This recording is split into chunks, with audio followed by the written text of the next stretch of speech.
And then Augustine's third big idea, to return to what he's thinking about justice. If Augustine is saying, as we see him doing, you can't be right with one another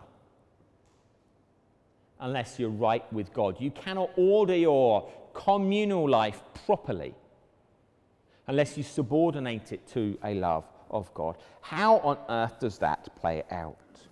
In Book 19, chapter 21 of The City of God, Augustine gives his reason for rejecting Cicero's definition of a republic. Where there is no true justice, there can be no right. Where then is the justice of man, where he deserts the true God and yields himself to impure demons? If a man does not serve God, what justice can we ascribe to him? And if there's no justice in such an individual, certainly there can be none in a community composed of such persons. Now, what do we do with that? We're back again to different ways of thinking about it. One, popular in medieval times, says, well, what this really means is you need a Christian commonwealth. You need a republic composed just of Christians. You need a Christian theocracy. True justice can only exist where God is properly worshipped. And God is only properly worshipped by Christians, so the only true society is a Christian society. This interpretation, sometimes called idealism, can lead to crusades or other political and other restrictions on non-Christians.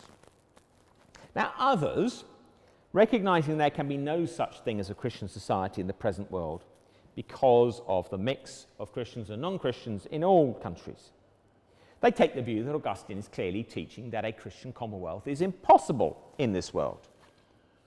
Well, given that fact, Christian ambitions for politics must be shaped by the predominant realities of the fall and unavoidable human sinfulness. We just need to dial down our expectations about politics. We need to get real about what's possible.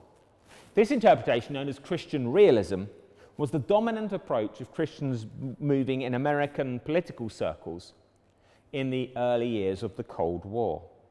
It's especially associated with the thinking of the German émigré Reinhold Niebuhr, who wrote a book called Moral Man and Immoral Society in 1932. And as its name suggests, Niebuhr's saying, you might just manage to persuade somebody as an individual to act altruistically.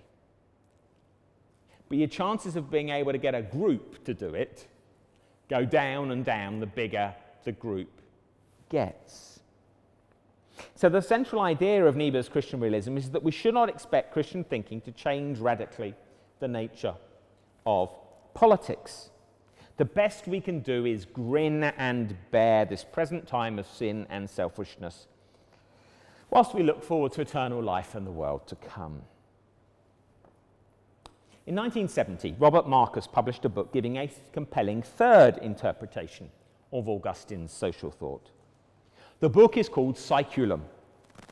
It was, Marcus argued, Augustine who gave us the idea of the secular.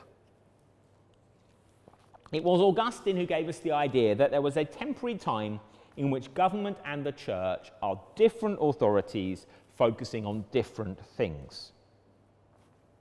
Now, it's really difficult for us to catch how radical Augustine's thought was on this point. He wasn't talking about secularism, but he was saying that human beings are not made to flourish just within one community.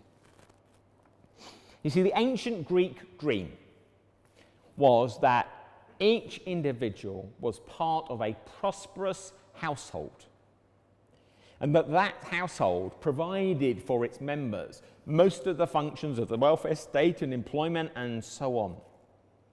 And then all these prosperous households came together in a sort of super household, a polis, a city-state, a self-sufficient state.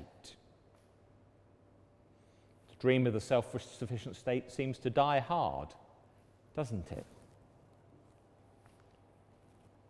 Now, Augustine would worry that our nation-states are in danger of seeking to turn themselves into self-sufficient units once again. Now, you need to understand the extent to which the polis had power over you. It controlled everything. It could constrict your sons, it could confiscate your property, it could dictate your religions, it could order you to divorce your wife. And the Roman Empire was simply the polis writ large. Rome is the megacity. It's the one that's perfected this idea. And Augustine decisively breaks with the logic of the polis by insisting that our destiny is not to be found in any earthly city, but instead in a heavenly one. So, we have here a picture of different ways of thinking about politics,